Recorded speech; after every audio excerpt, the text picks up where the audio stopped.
Noviana Fore, asal instansi Universitas Nusa Cendana Kupang, jurusan pendidikan luar sekolah. Nah, teman-teman, di sini saya akan mensimulasikan mengenai kenakalan remaja di Kecamatan Weliman, Desa Hetimuk, Dusun Wematan. Selamat menyaksikan. Baik, selamat siang. Perkenalkan, nama saya Noviana Fore. Di sini saya akan mensimulasikan, memberikan penyuluhan mengenai kenakalan remaja. Nah, awalnya sebelum kita masuk dalam materi, saya mau bertanya mengenai kenakalan remaja. Di sini pasti kita melihat beberapa remaja yang masuk di dalamnya. Artinya kadang tidak terkontrol oleh orang tua, oleh lingkungan juga mengenai kenakalan remaja tersebut. Ya, Kosoni. Iya kan tidak? Ya. Baik, kita masuk dalam materi. Di sini saya akan menjelaskan mengenai kenakalan remaja. Yang pertama, pengertian kenakalan remaja. Nah, remaja itu sendiri merupakan masa peralihan manusia dari anak-anak menuju dewasa. Remaja merupakan generasi penerus bangsa yang harus menjadi salah satu harapan besar bagi suatu negara. Remaja merupakan tiang bagi bangsa sendiri, di mana harus menciptakan keharmonisan di suatu bangsa. Nah, remaja itu sendiri adalah salah satu tiang, artinya dia adalah ujung tombak bagi bangsa kita. Dia adalah salah satu generasi penerus bangsa ketika di suatu saat nanti. Nah, kenakalan remaja merupakan suatu perbuatan yang melanggar norma, aturan, atau hukuman dalam masyarakat yang dilakukan pada usia remaja atau transisi masa anak-anak ke dewasaan. Kenakalan remaja merupakan gejala patologi sosial pada remaja yang disebabkan oleh suatu bentuk pengabaian sosial yang pada akhirnya menyebabkan perilaku menyimpang.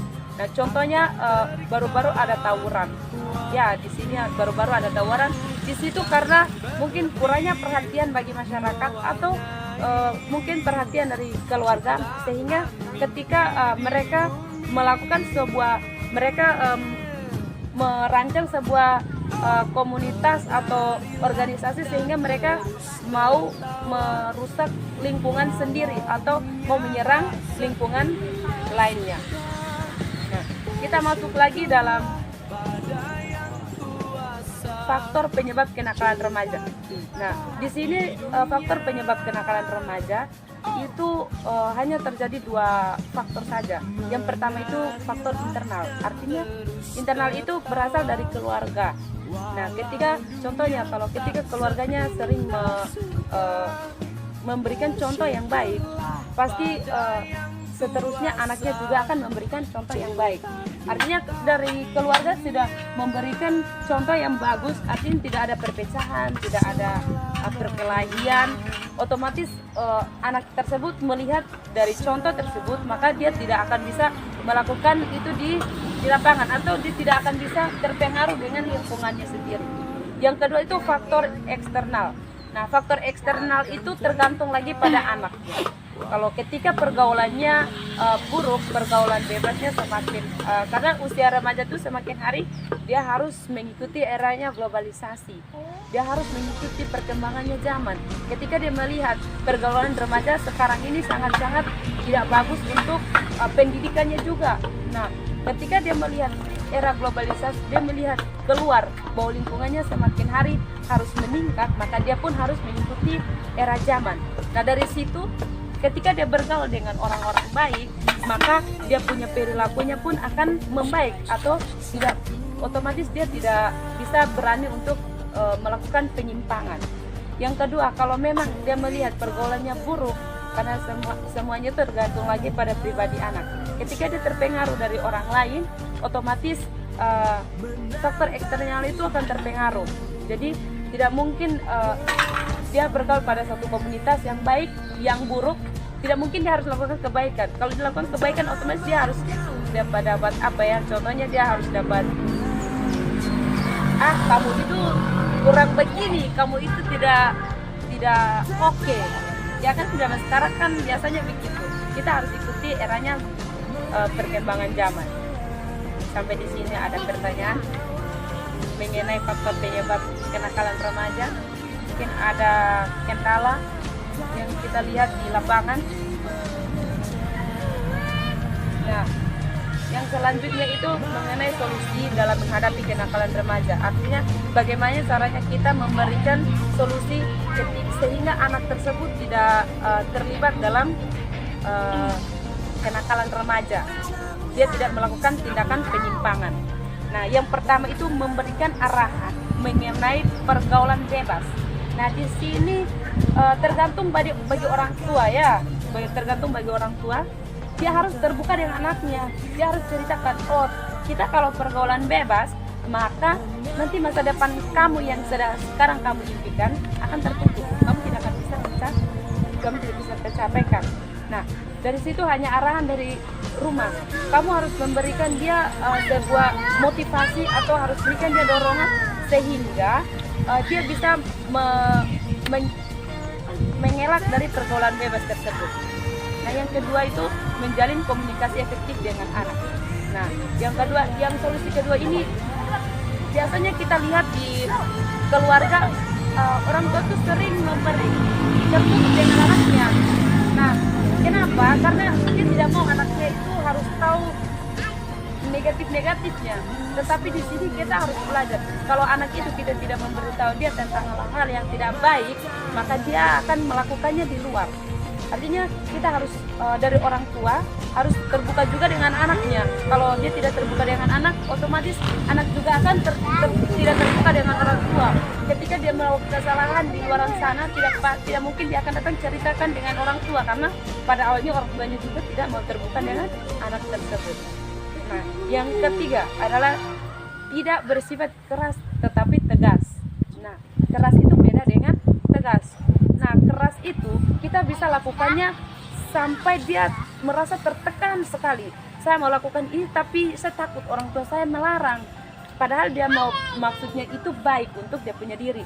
Ya, saya mau ikuti ini tapi saya takut orang tua saya larang. Artinya dia karena saking kerasnya orang tua sampai anaknya itu tertekan. Dia mau lakukan ini itu pun takut.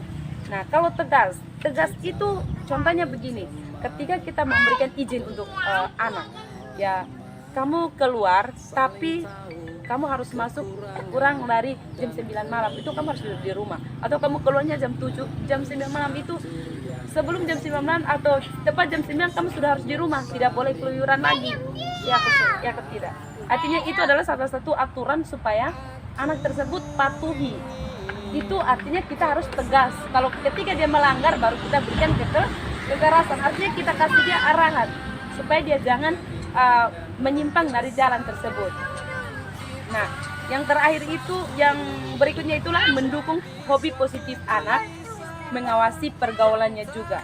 Nah, ini biasanya terjadi juga bagi kita punya lingkungan. Nah, biasanya kita tanya, kamu hobinya apa? Kalau kita tanya anak, atau kadang kita adik kita atau diri kita, saya hobinya main bola, saya hobinya jalan-jalan, saya hobinya menyanyi, saya hobinya trip, saya hobinya apa? Menari. Nah, kita tanya, kamu hobinya apa? Tanya anaknya. Kalau anaknya, saya hobinya main bola, sudah kita dukung saja. Kita harus buktikan dia punya hobi. Artinya itu adalah positifnya. Nah, ketika kita dukung hobi, terus kita harus awasi juga. Kira-kira dia punya hobi itu membangun dia punya karakter atau tidak. Dia punya hobi itu bisa membangun dia punya talentanya atau tidak. Itu yang harus dipertanyakan. Nah, dari situ kita harus melakukan pengawasan. Artinya kita harus lihat, oh kamu ketika kamu masuk, kamu ikuti kegiatan, kamu harus begini. Kita harus kasih dia arahan atau kasih dia ketegasan sehingga dia tidak boleh melewati peraturan tersebut. Nah, selanjutnya itu menguatkan karakter positif anak. Nah, biasanya juga ini sangat sering saya melihat di lingkungan ini. Biasanya karakter anak itu kadang positif, tapi karena kita orang tua itu kadang egois, tidak mau dengarkan dari anak. Ya, kita kadang egois sehingga anak pun memberikan masukan yang benar pun kita tidak mau terima. Dari situ anak tersebut dia akan merasa bahwa saya tidak dihargai. Saya mau kasih pendapat pun saya punya di rumah saya mau berikan arahan, memberikan pendapat saya juga orang tua saya tidak mau mendengar. Dari situ dia merasa dia tidak bisa apa-apa. Yang bisanya sudah apa yang saya lakukan itu yang akan saya bisa lakukan. Nah, selanjutnya itu menanamkan norma dan agama sosial. Nah, ini sangat penting, norma agama itu dari kecil kita harus tanamkan sudah tentang norma agamanya. Artinya kita ajarkan siapa, apa yang kita percayakan, apa yang kita mau berikan, sehingga apa yang menjadi tujuan kita ke depannya. Tidak mungkin kita harus ajarkan anak tersebut ikuti kemauan kita, tidak. Kita harus ajarkan anak tersebut ikuti dengan kitab suci atau aturan-aturan dalam gereja. Nah, untuk sosial, terkadang keluarga juga tidak mau supaya anaknya terlalu bergaul dengan sosial karena takutnya akan jatuh ke pergaulan bebas. Tetapi ini yang harus kita ketahui, bahwa kalau anak tersebut dia tidak keluar dan tidak mau memberikan menyatukan diri dengan lingkungan, pasti dia suatu saat dia keluar akan dia rasa terasing. Saya tidak keluar karena saya malu begitu. Dia mau tampil depan, saya malu karena kita dari orang tua tidak memberikan kebebasan untuk tidak memberikan kebebasan untuk menyatu dengan lingkungan sekitar, sehingga dia merasa saya ini kayak orang baru kali begitu ya. Nah, biasanya seperti itu. Biasanya saya juga terdapat hal-hal seperti itu di lingkungan ini. Nah, kira-kira itu materi saya. Mungkin ada pertanyaan dari Mama, mungkin ada pertanyaan saya tersebut. Mungkin ada Adik Foni juga. Mungkin ada pertanyaan saya, silakan. Ada pertanyaan juga. Ada pertanyaan. Pertanyaan ya.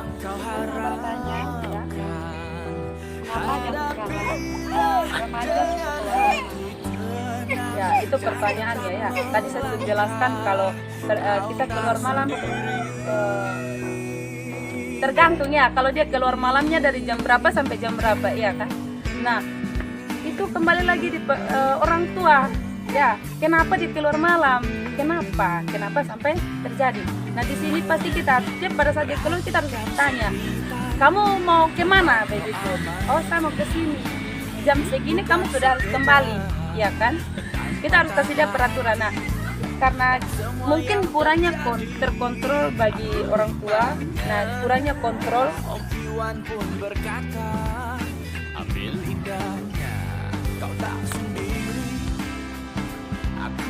kontrol sehingga kontrolan dari keluarga orang tuanya, sehingga dia tidak mau untuk berikan arahan. Nah, di sini karena di zaman sekarang ini para remaja sudah sangat tidak terkontrol ya oleh pergaulan yang sudah semakin memburuk.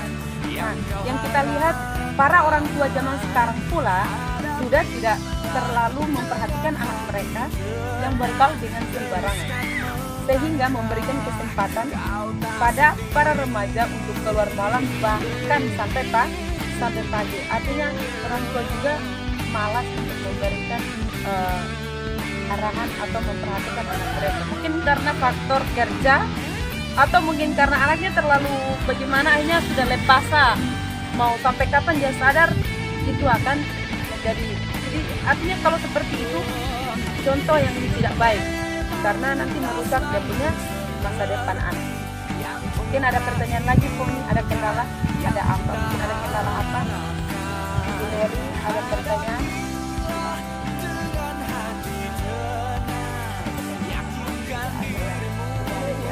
Ada musik ya. Artinya dari kecil kita harus ajarkan mereka mengenai norma dan sosial itu, norma agama dan sosial itu pada terakhir, sehingga pada saat mereka besar mereka tidak merasa asing lagi, terus mereka juga tahu tujuan mereka ke depan seperti apa. Nah, sekian simulasi kami, sekian penyuluhan kami